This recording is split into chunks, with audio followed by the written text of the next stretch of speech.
सुप्रभातम। आज के संहिता वाचन को शुरुआत करते हैं। ओम त्र्यंबकं यजामहे सुगंधिं पुष्टिवर्धनम् उर्वारुकमिव बन्धनात् मृत्युर्मुक्षीयमामृतात्। चरक संहिता चिकित्सा स्थान रक्तपित्त चिकित्सा अध्याय, उसमें कल हमने गति ऊर्ध्वम अधश्चैव रक्तपित्तस्य दर्शिता। तो ऊर्ध्व और अध गति भेद से साध्या बताई थी। तो साध्यम ऊर्ध्वगम, याप्यम तु अधोगम, मार्गौ तु द्वौ असाध्यम प्रपद्यते। और फिर असाध्यतम विशेष लक्षण यदा तो सर्वच्छिद्रेभ्यो रोमकूपेभ्यः च वर्तते ताम संख्येयाम गतिम तस्याहु आंतिकीम। उस अंतिकी गति का वर्णन किया, मतलब वो अंत कराने वाला होगा। एक तरीके के अरिष्ट लक्षण या असाध्यता के लक्षण बताते हैं। और फिर यच्च उभयाभ्याम मार्गाभ्याम अतिमात्रम प्रवर्तते तुल्यम पुनपगंधेन रक्तम कृष्णम अतीव च संसृष्टम कफवाताभ्याम कंठे सज्जति चापि यत् यच्चापि उपद्रवैः सर्वैः यथोक्तैः समभिद्रुतम हारिद्रनीलहरितम ताम्रवर्णे उपद्रुतम क्षीणमानस क्षीणस्य कासमानस्य यच्च तच्च न सिद्ध्यति। ये सभी असाध्यता के लक्षण हमने कल पढ़े थे। और यद द्विदोषानुगम यद्वा शांतम शांतम प्रकुप्यति। तो द्विदोषानुगम और शांत शांत होकर फिर से प्रकोप होना। और मार्गान मार्गम चरेत यद्वा। तो मार्गान मार्गम चरित का टीका में हमने समझा कि ऊर्ध्वक जो है वो नासा मार्ग से को छोड़कर मुख से प्रवृत्त हो जाता है। ऐसा मार्गान मार्गम चरेत यद्वा याप्य पित्तमश्रुक च तत्। इस तरीके से मार्गान मार्गम चरेत इति ऊर्ध्वगम मुखम परित्यज्य नासाम याति इत्यादि ज्ञेयम्। ऊर्ध्वगस्य तु अधोगमने अधोगत्वात् एव याप्यत्वं भवति। और ऊर्ध्वग अगर अधो में आ जाता है तो याप्यत्व उसका वैसे ही हो जाएगा। इस तरीके से अधोगम तो मार्गांतरम अगच्छदपि स्वतः याप्यम, तो वो अधोग तो वैसे ही याप्यम ही है। तो ये तरीके से कल हमने देखा था। एक मार्गम बलवतो नातिवेगम नवोत्थितम रक्तपित्तम सुखे काले साध्यम स्यात् निरुपद्रवम। तो साध्य रक्तपित्त के स्वरूप जो एक मार्ग होगा बलवान व्यक्ति में और ज्यादा वेगवान नहीं है ऐसा रक्तपित्त, और नवोत्थितम अभी अभी हुआ ऐसा रक्तपित्त सुखे काले योग्य काल में साध्यम स्यात् निरुपद्रवम जहाँ पर उपद्रव नहीं है। एक मार्गम इत्यादि नाम साध्य लक्षणम एक मार्गम इति सामान्य वचने अपि ऊर्ध्व मार्गम एवं लक्ष्यते।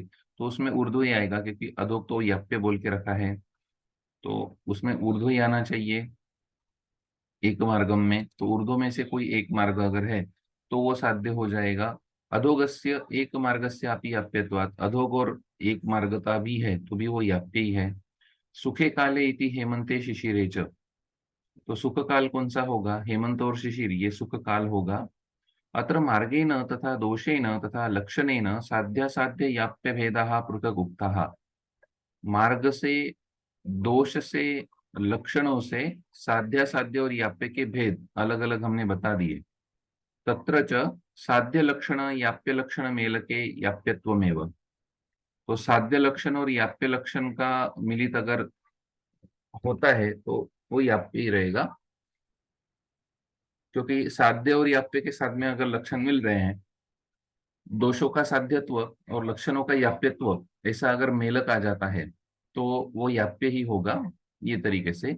और याप्य असाध्य मेल के असाध्यत्व में वो, और एक याप्य लक्षण है और दूसरा असाध्य है तो रक्तपित्त असाध्य ही माना जाएगा। यथा एक दोषम यद अधोगतम तद एक दोषत्वात् साध्यम किंतु अधगतत्वात् याप्यम। अधोगत होने के कारण याप्य है इसलिए वो याप्य हो जाएगा। और यद त्रिदोषम अधोगतम तद अधोगतत्वेन याप्यम और त्रिदोषत्वेन असाध्यत्वमिति ज्ञेयम। तो मेलक जब हो जाएगा तब इस तरीके से समझना होगा। यदुक्तम न असाध्य साध्यताम याति साध्यो याति तो असाध्यताम। असाध्य कभी साध्य नहीं होगा, लेकिन साध्य को असाध्यता जरूर आती है। निदान स्थान अध्याय 8 में हमने बताया, क्योंकि डिसीज प्रोग्रेस कहाँ होगा, असाध्यता की तरफ होगा, या सिवियरिटी बढ़ती जाएगी अगर आप ट्रीटमेंट नहीं कराते हो तो। या फिर साध्या याप्यत्व मायांति याप्याश्च असाध्यताम तथा, और वही पर ये दूसरा वचन है, ये तरीके से। तो साध्य रक्तपित्त के ये लक्षण थे। फिर स्निग्धोष्णम उष्ण रुक्षम च रक्तपित्तस्य कारणम अधोगस्य उत्तरम प्रायः पूर्वम स्यात् ऊर्ध्वगस्य तु ऊर्ध्वगम कफ संसृष्टम अधोगम मारुतानुगम द्विमार्गम कफ वाताभ्याम उभाभ्याम अनुबध्यते। स्निग्ध उष्ण और उष्ण रुक्ष, ये दो रक्तपित्त के कारण बताए गए। तो स्निग्ध उष्ण ये ऊर्ध्वक के कारण है, पूर्वम से ऊर्ध्वगस्य तो स्निग्ध और उष्ण ये कारण है ऊर्ध्वग रक्तपित्त के, और उष्ण रुक्ष जो है वो अधोग रक्तपित्त के कारण है। ऊर्ध्वगम कफ संसृष्टम अधोगम मारुतानुगम, ये हमें मालूम है। ऊर्ध्वग ये कफ संसृष्ट है, और द्विमार्ग जो होगा वो कफ वाताभ्याम उभाभ्याम अनुबध्यते, कफ और वात दोनों के अनुबंध से होगा, इसलिए। तो स्निग्धोष्णम इत्यादि नाम निदानोक्तम अपि प्रायिकत्वात् विशेषोपदर्शनार्थम पुनः युज्यते। तो निदानों में तो वैसे बता दिया था स्निग्धोष्णम इत्यादि, तो प्रायः शब्देन कचा कदाचित रुक्ष उष्णम अपि ऊर्ध्वगस्य हेतुर्भवति। कभी ऐसा भी हो जाएगा कि उष्ण और रुक्ष जो है वो ऊर्ध्व का हेतु दिखेगा। तथा स्निग्धोष्णम अपि अधोगस्य इति दर्शयति। एवं च निदान मार्ग नियमे सति मार्गो दोषानुबंधम च निदानं प्रसमीक्ष्य च इति अत्र मार्गादि पंच यच्च पठितम्। यद्यपि अधोगे रुक्ष उष्णमेव परम हेतुः तथापि स्निग्धोष्णं कदाचित् कारणं भवति। स्निग्धकृतश्च कफो अपि अधोगे भवति। स्निग्धकृत कफ अधोग में कारण हो सकता है, एवं ऊर्ध्वगे अपि चिंतनीयम्। ऊर्ध्वगम कफ संसृष्टम इत्यादौ अपि प्रायः शब्द संबंधात व्यभिचारो। तो प्राय शब्द से वो आपको दोनों ही मीनिंग समझने हैं, लेकिन ऊर्ध्व का स्निग्ध और उष्ण रीजन होगा, और उष्ण और रुक्ष ये अधोग का कारण होगा, ये हमें समझना है, ये बताते हैं। और ये प्रायः है, प्रायः इस वर्ड के कारण सभी पॉसिबिलिटीज ओपन है। अक्षीण बलमांसस्य रक्तपित्तम यदश्नतः तद्दोष दुष्टम उत्क्लिष्ट नादौ स्तंभनम अर्हति। और चिकित्सा के बारे में बताते हैं। गलग्रहम पूतिनस्यम मूर्छायम अरुचिम ज्वरम गुल्मम प्लीहानम अनाहम किलासम मूत्र कृच्छ्रमूत्रताम कुष्ठानि अर्शांसि विसर्पम वर्णनाशम भगंधरम बुद्धिन्द्रियोपरोधम च कुर्यात् स्तंभितमादिताः तस्माद् उपेक्षम बलिनो बलदोष विचारिणा रक्तपित्तम प्रथमतः प्रवृद्धम सिद्धिमिच्छता। तो जिसका बल और मांस अभी क्षीण नहीं है, ऐसे रुग्ण में रक्तपित्त में जब आप चिकित्सा करा रहे हो, तब यद अश्नतः, जो जिसका अग्नि अच्छा है, जो मतलब जो खाना खा रहा है, भोजन के प्रति जिसके इसमें रुचि अभी है, और जो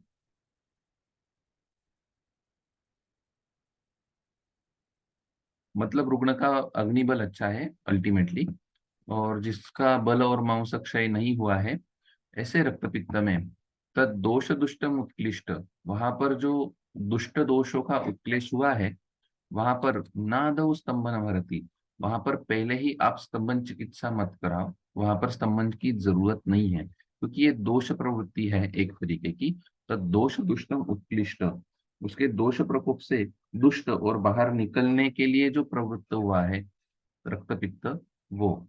और अगर आप करा देते हो स्तंभन, तो क्या होगा, गलग्रहम पूतिनस्यम मूर्छायम अरुचिम ज्वरम गुल्मम प्लीहानम अनाहम किलासम कृच्छ्रमूत्रताम कुष्ठानि अर्शांसि विसर्पम वर्णनाशम भगंधरम बुद्धि इंद्रिय परोधम च कुर्यात् स्तंभितमादितः। जैसे ज्वर में पहले लंघन इंडिकेटेड है, और पहले ही आप कषाय पान कॉन्ट्रा इंडिकेटेड जो बोला था, तो कषाय पान कराने से जैसे डिसीजेस की लिस्ट बताई थी, वैसे ही यहाँ पर स्तंभन कराओगे तो इतने डिसीज हो जाएंगे। और इसीलिए तस्माद उपेक्ष, इसीलिए उपेक्षा करनी है बलिनो, बलवान रुग्ण में, बल दोष विचारिणा, बल और दोषों को देखकर रक्तपित्तम प्रथमतः प्रवृद्धम सिद्धिमिच्छता। और प्रवृद्ध रक्तपित्त जो है उसमें पहले जिनको इनिशियल स्टेज में रक्तपित्त है, वहां पर जिनको उसको जीतना है, सिद्धि मिच्छता, जिनको सिद्धि चाहिए, मतलब जीतना है, वो उपेक्षा करे। कहाँ? बलवान व्यक्ति में, और बल दोष का विचार करके, बल और दोषों का। तो अश्नत इत्यनेन संतर्पणोत्थितम दर्शयति, ये एक दूसरी बात। तो खाता पीता है मतलब संतर्पणोत्थितम है। उत्क्लिष्टमिति प्रवृत्ति उन्मुखम, उत्क्लेश, उत्क्लेश कराता है मतलब उन्मुख दोष है, आम दोषाश्रितत्वात्। और आम दोष का प्रेजेंस वो जानना होगा हमें वहां पर। तो आम दोष है तो स्तंभन नहीं होगा। बल दोष विचारिणा इति यदैव बलह्रासम संपच्छेत हीन दोषत्वम वा तदैव स्तंभनम कार्यत। तो फिर जब बलह्रास दिख रहा है और हीन दोषत्व दिख रहा है, तभी आप स्तंभन करोगे, जो आगे आएगा।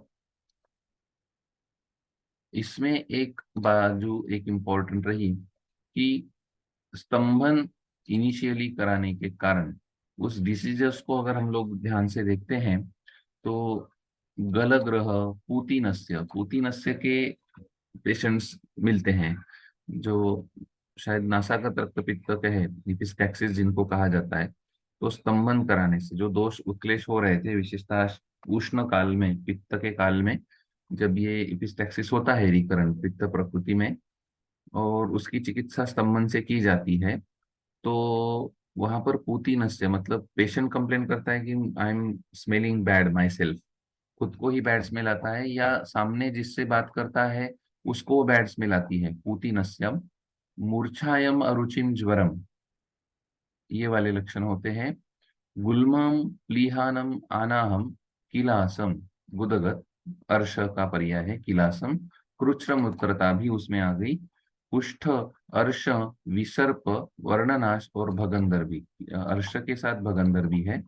बुद्धि इंद्रिय परोधम च, बुद्धि और इंद्रियों का उपरोध उत्पन्न हो जाएगा अगर आप पहले स्तंभन कराते हो तो। मतलब ये गति कहीं ना कहीं ढूंढ लेगा। कुष्ठ, अर्श, किलास, किलास अलग से बोला, अर्श अलग से बोला। तो किलास ये स्किन पे जो आते हैं उनको किलास कहेंगे। या किलास का ट्रांसलेशन श्वेत कुष्ठ ऐसा किया है, और नीचे कुष्ठ अलग से आया है फिर से। और बुद्धि इंद्रियों प्ररोधम कुर्यात स्तंभितम आदिता, पहले ही आप स्तंभन करा दोगे तो इतने सारे दोष उत्पन्न होंगे, और ये हमें देखने को मिलते हैं। कल भी जो केस हमने देखी थी वो उसी तरीके से आती है। गर्भाशय निकाल दिया था तो गुदागत रक्तस्राव शुरू हो गया, मतलब दोषों का आपने मार्ग बंद करा दिया, तो उन्होंने दूसरा मार्ग शोध लिया। मार्गान मार्गम चरेत यद्वा, इस तरीके से।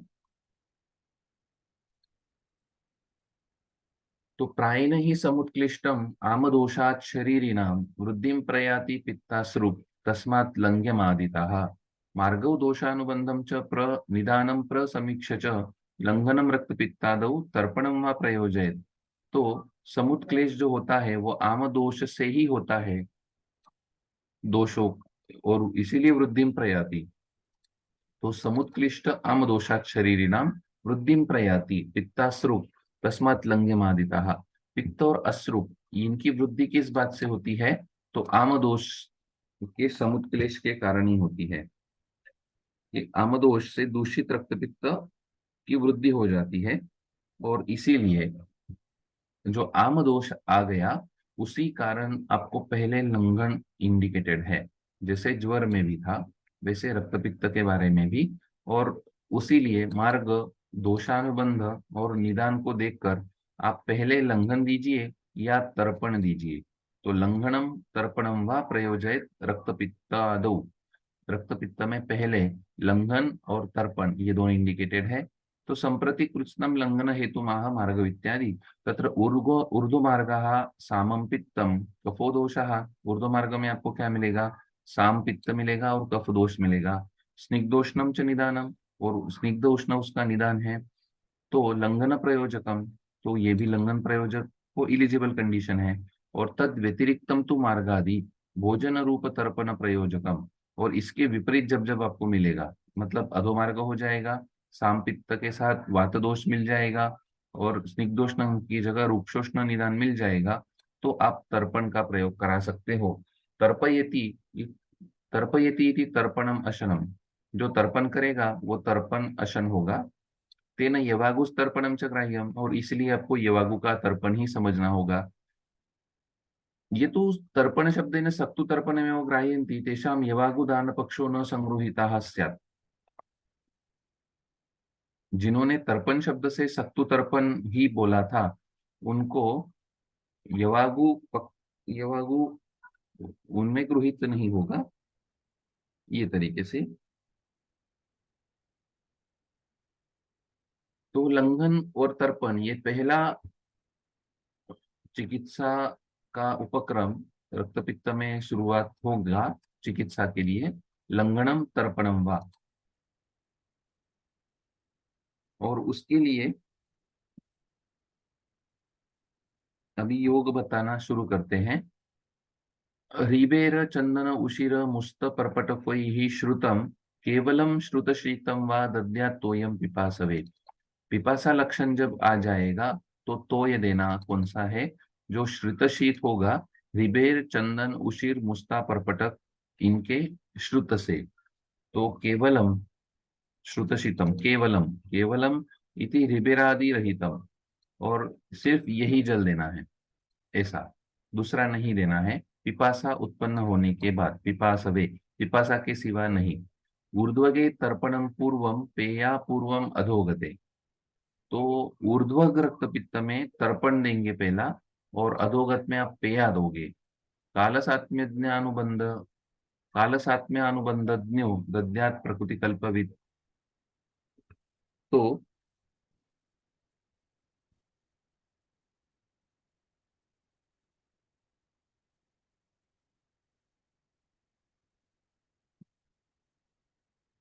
काल सात्म्य अनुबंधज्ञ, तो काल सात्म्य अनुबंधज्ञ कौन है? वैद्य है, जो काल को जानता है, सात्म्य को जानता है और अनुबंध को जानता है। पित्त के साथ कफ है या वात है वो जानता है, और प्रकृति वाइज कल्प समझता है। तो जलम खर्जूर मुद्विका मधुकैः स परुषकैः श्रुतशीतम प्रयोक्तव्यम तर्पणार्थे स शर्करम। तर्पण के लिए जल, जो खर्जूर मुद्विका मधुकैः और परुषकैः श्रुतशीतम प्रयोक्तव्यम तर्पणार्थे स शर्करम। तर्पण के लिए इस तरीके से श्रुतशीत तर्पण का प्रयोग किया जाएगा। श्रुतशीतम प्रयोक्तव्यम तर्पणार्थे स शर्करम। ठीक। तर्पणम स घृत क्षौद्रम लाज चूर्णम प्रदापयत। घृत और क्षौद्र के साथ लाजा चूर्ण देना, ये भी एक तरीके का तर्पण है। ऊर्ध्वगम रक्तपित्तम तत् पीतम काले व्यपोहति, और इससे ऊर्ध्व रक्तपित्त का शमन हो जाएगा।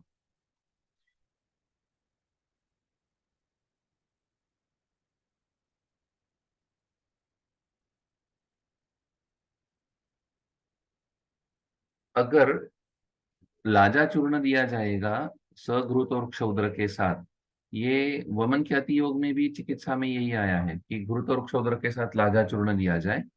ऊर्ध्वगम रक्तपित्तम तत्पीतम काले व्यपोहति, लाजा इंपॉर्टेंट हो जाती है। ऐसे इसमें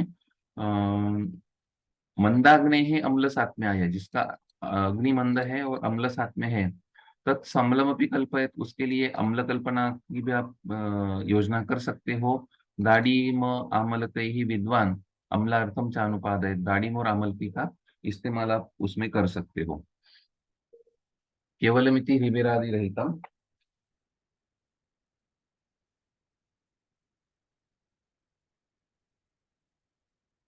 जलम एवैकम केवलम औषध द्वेषिने पुरुषाय देयम।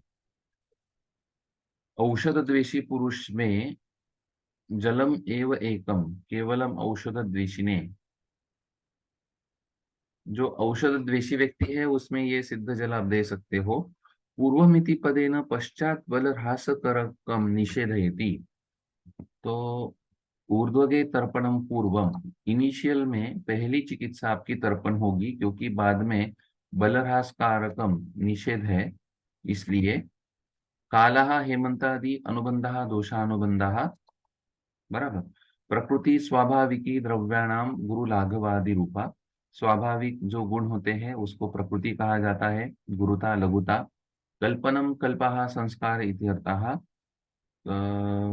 एतेन कालं दोषानुबंधं च ज्ञात्वा यस्य यत् स्वभावं द्रव्यं युक्तं भवति तेन तर्पणं यवागुर्वा कार्येत इत्यर्थः। तो जो द्रव्य आपको जैसा ठीक लगे वो तरीके से आप और भी उसकी कल्पना कर सकते हो। खर्जुरादीनाम जलम षडंग विधानेन एव। तो जो खर्जुरादि जल हमने बोला वो षडंग पानीय, उसी के विधान से ही आपको करना है। एतच्च जलमत्र मधुरम अपि ऊर्ध्वगे कफ संसृष्टे अपि रक्तपित्ते यौगिकम भवति। तो ये मधुर होने के बाद भी कफ संसृष्ट रक्तपित्त में यौगिक हो रहा है। रक्त पित्त व्याधि प्रत्यनिकत्वा, क्यों? क्योंकि वो रक्त पित्त व्याधि के प्रत्यनिक है, ये व्याधि प्रत्यनिक चिकित्सा हो जाएगी। आप मधुर रसात्मक जो द्रव्य दे रहे हो यहाँ पर, खर्जूर आदि। जलम खर्जूर मुद्विका मधुकई स परुषकई श्रुतशीतम प्रयोक्तयों तर्पणार्थे सशर्करम। और ये षडंग पानीय विधि से ही बनेगा, इस तरीके से बताते हैं।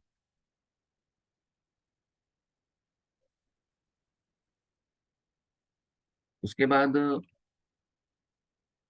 आहार की बात शुरू होती है। शाली षष्टिक निवार कोरदूष प्रशांतिका शामाकश्च प्रियंगुश्च भोजनम रक्तपित्तिनाम। तो रक्तपित्ती के लिए भोजन शाली षष्टिक निवार कोरदूष प्रशांतिक शामाक और प्रियंगु। निवार मतलब चावल, कोदो का चावल, ये सभी चावल के भेद है। और प्रियंगु का आहार, ये सभी देना चाहिए।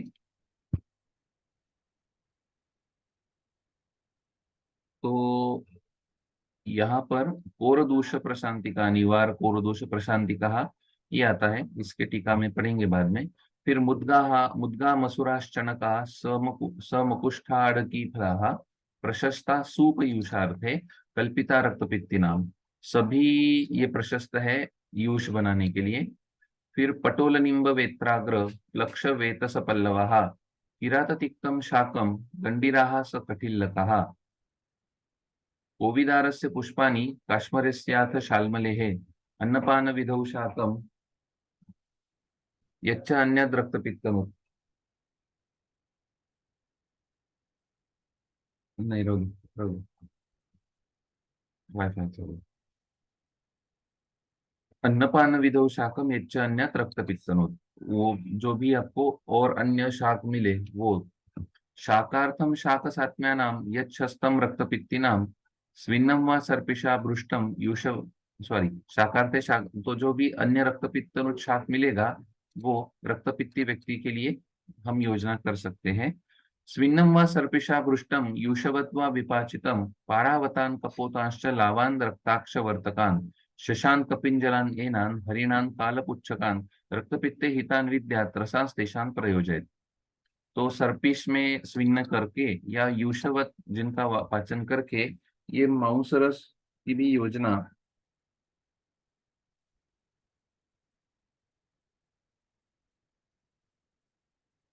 सॉरी, ये 40 यहाँ पर एंड होता है। तो शाक जो है वो घृत में स्विन्न करके या यूष की तरह आप उनका पाचन करके उनकी योजना कर सकते हो। पटोल निम्ब वेत्राग्र प्लक्ष वेत सपल्लवा किराततिक्तम शाकम गंडीरास कठिल्लता। कोविदार के पुष्प काश्मरी शालमली और अन्नपान विधि में जो भी शाक बताए गए हैं जो रक्तपित्तनुत है उनका शाक सात्म्य व्यक्ति के लिए आप सर्पिशा में स्विन्न करके या यूष की तरह उनका पाचन करके उनकी योजना रक्तपित्त में करा सकते हो। और मांसरस बताते हैं पारावतान कपोतान लावान रक्ताक्ष वर्तक शशान कपिंजलान एनान हरिणान कालपुच्छकान। रक्तपित्ते हितान विद्यात रसास्तेषां प्रयोजयत, उनके मांस रस की योजना की गई।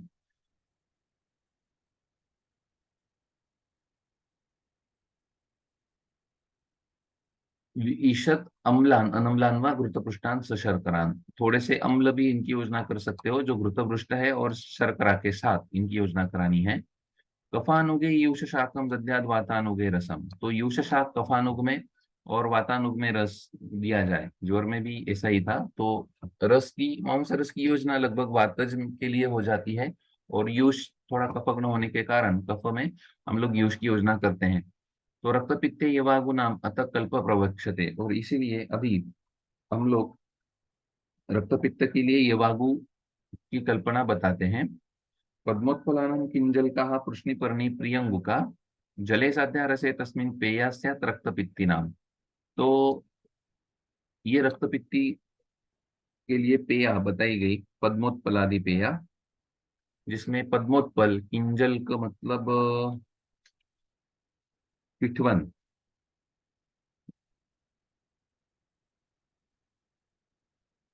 पद्मोत्पला नाम किंजल का मतलब कमल के केसर, और फिर कृष्णिपर्णी प्रियंगु, इनके रस से जो पेया साध्य होगी वो रक्त पित्त के लिए हितकर होगी।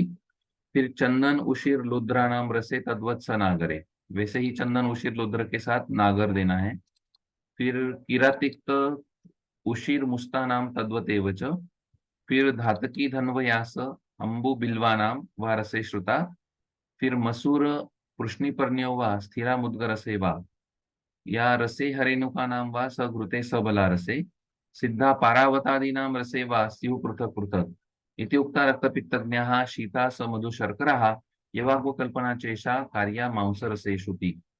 तो ये यवागु की कल्पना इस तरीके से आप कर सकते हो, और ये मांस रस के साथ भी कर सकते हो, ये बताते हैं। शाली इत्यादीनाम् अन्नम आह प्रशांतिका जलमध्ये प्रायो भवति प्रियंगु इति कंगु पौरदूषस्य रक्तपित्त हेतुत्वम।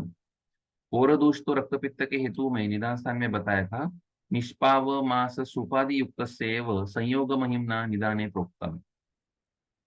तो उसका जो कोरदूष का रक्तपित्त हेतुत्व है वो निष्पाव मास सुपादि युक्त था, मतलब इनके साथ कोरदूष रक्तपित्त का हेतु बन जाता है, और वो संयोग महिमना है, इसलिए निदान स्थान में बताया था। और अयम तु कषाय मधुर लागत्वात् कोरदूषो केवलो, अकेला कोरदूष रक्तपित्तहर एव इति यह पठ्यते, तो अकेला कोरदूष हमने यहाँ पर बताया, तो वो रक्तपित्तहर है। एवं गंडीरोपी निदाने सुरासविरकादि युक्त एव हेतुत्वेन उक्तः, गंडीर की भी वही बात है, संयोग के साथ वो हेतु में बताया था। सतु केवलो हित एव, अकेला हितकर होगा। किंवा स्थल स्थलज जलज भेदेन गंडीरो द्विविधा, स्थलज और जलज नाम से दो होते हैं। तो तत्र हरित वर्ग पठितो यस्य निदानम भवति, जो हरित वर्ग पठित है वो निदान होगा, और इतर जो जलज है वो शाक वर्ग में पठित है, इसलिए वो कफादिक रक्तपित्त में आप ले सकते हो। ये भी एक बताते हैं। तो यूषवत्वा विपाचितम इति, यूषो यथा दाडिमादि अम्ल द्रव्य युक्तो जले विपाच्यते तथा अयमपि इति अर्थः। किंवा यूषयुक्तम यथा भवति तथा विपाचितम इति अर्थः। रक्ताक्षा चकोरकः यूषश्च शाकम चैति यूष शाकम। तो आज के लिए यहाँ रुकते हैं। कल हम लोग मांसरस के साथ क्रिया योग से शुरुआत करेंगे। श्री कृष्णार्पणमस्तु। इदन्न मम गुरुर्ब्रह्मा गुरुर्विष्णु गुरुर्देवो महेश्वराः गुरुः साक्षात् परब्रह्म तस्मै श्री गुरवे नमः।